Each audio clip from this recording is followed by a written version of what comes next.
Hello, collectors, and welcome to DC Coin World International Coin Channel. Kind of forgot who I am and where I am right now. I got this kind of weird thing going on because I've been reading Alastair L.S. Jones's United Kingdom Halfpenny book. It's called Your Guide to the United Kingdom Decimal Halfpenny.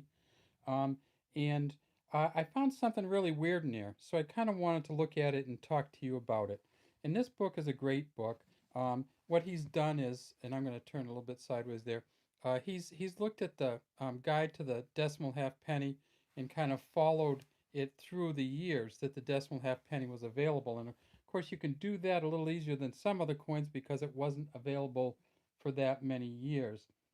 In fact, the decimal half penny first came out in 1971.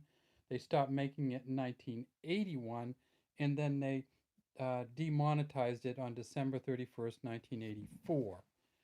But there's something really strange about that decimal half penny, and that is, as many of you know, the 1972 coins are all proof coins. So they made 105,000 proof sets. And sometimes I always call them rare. And people say to me, well, they're not rare. You can get all kinds of them.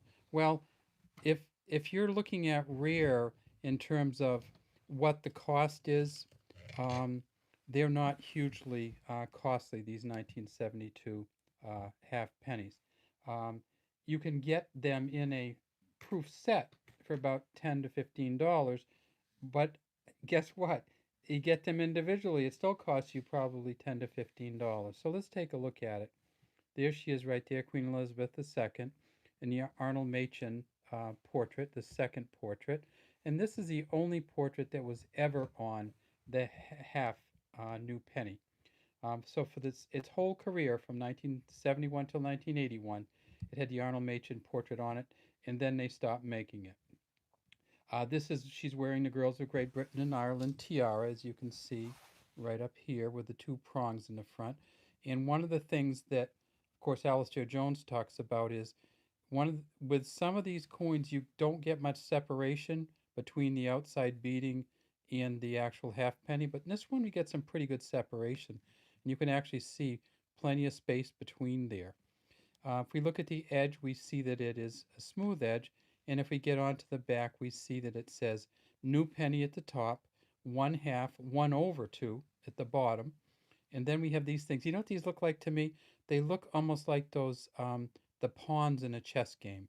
And they kind of string along here. Again, the back has the beaded outer edge. This back is the crown of Henry the Sixth, and Henry the Sixth was the first king of the House of Tudor. So this is the original House of Tudor crown. Henry the Sixth crown is on the back of the decimal halfpenny, or what we often call the half new penny. Now, here's the problem, and that is that when Mr. Jones looked up the production numbers of the decimal halfpenny, he was really surprised to see that in the account of the Deputy Master Controller of the Royal Mint, there were 170 million 1971 halfpennies made in 1972, which is really weird, and up to 105 million 1973 half new pennies made in 1972. So while in 1972 they only list the specific half new penny of 105,000 and they're only in proof sets, they actually minted these according to the Deputy Master Control of the Royal Mint. They minted some 1973s in 1972 and they minted some 1971s in 1972. So between the two of them, they may have made almost 250 million of these coins in 1972, even though there are no circulating 1972 half pennies. All the half pennies from 1972 are these half new pennies from a proof set. And before you squawk too much, I got to tell you, this is a proof set that was broken open. And so I'm touching it because I can. And I'm also touching it because the proof set is of no proof coin value anymore because the packaging was kind of destroyed. And I've talked about that with my penny coin from that year and my um, all the other coins that I got from 1972. Uh, Now, the other part of this is what is rare. And when we talk specifically about what is rare, one of the things we say is that rare means they didn't make many. Now, they didn't make many of these half new pennies from 1972. They only made 105,000.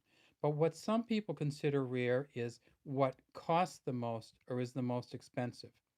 And many world coin enthusiasts don't look at it that way, and I don't myself.